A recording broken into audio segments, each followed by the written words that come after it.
Барлықтарыңызға сәлем достар. Бүгін сметанниктің рецептімен бөлісемін. Видеоны соңына дейін қарап, тіркелуді, лайк басуды ұмытпаңыздар. Қамырды жасау үшін оған қажет болады сары май, ұн, қант, жұмыртқа және де разрыхлитель. Видеоның төменгі описаниясына толық ингредиенттерді жазып өтемін.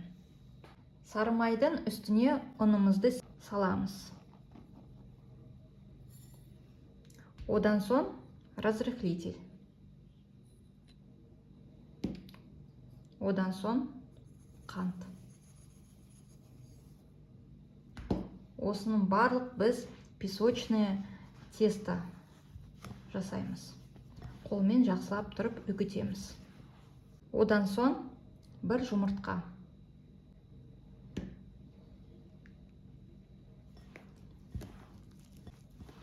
Қамыр илейміз. Достар, менде видео жазылмай қалыпты. Қамыр илеп дайын болған соң біз тоңазытқышқа 30 минутқа салып қоямыз. Форманы дайындаймыз. Менде осындай кольцо. Астына мен фольганы салдым. Жан жақтарын осылай жабамын. Кольцоның диаметрі менде 23. Қамыр менде тоңазытқышта 30 минуттай тұрды. Қамырды екіге бөлеміз.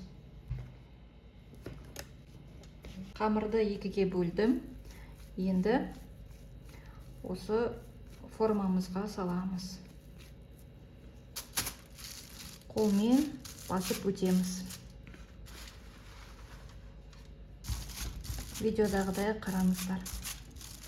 Қамырдың бір бөлігі осылай астын жақсылап тұрып, қолмен басып шығарамыз. Енді екінші бөлігін жандарын жасаймыз, яғни бортики.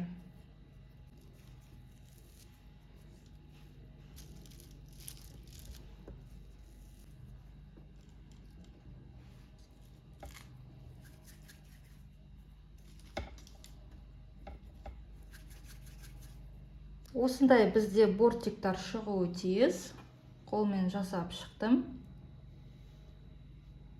Қамырды жасап болған соң, барлық осы дайындағаннан кейін ғана біз салмасын жасауды бастаймыз. Салмасы, яғни оған қажет болады 4 жұмыртқа, қаймақ және де қант. Қаймақ менде дүкеннің қаймағы 20%. Жұмыртқаның үстіне қант саламыз. Қаймақ саламыз.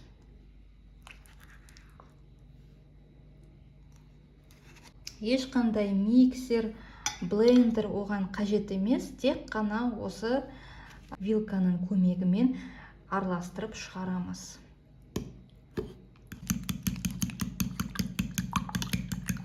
Көп араластырмаймыз. Дәл осындай консистенция бәрі бірге қосылса, ингредиенттер осы жеткілікті. Салмасын біз осылай қамырға құямыз. Қызып тұрған пешке, яғни духовкаға 180 градусқа 35-45 минутта пісіреміз.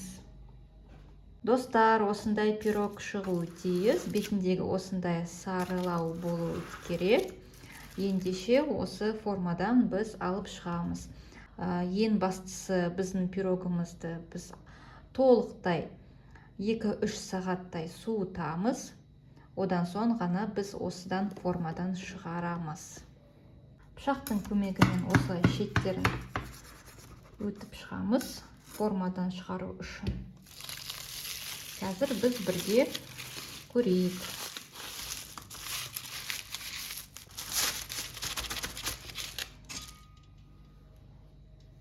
Осындай пирог бізде шығады. Енді арасын кесіп бірге көрейік.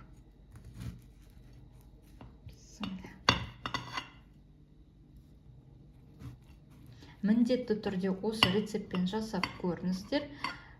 Сметанник толық суыған соң ғана осылай кесесіздер.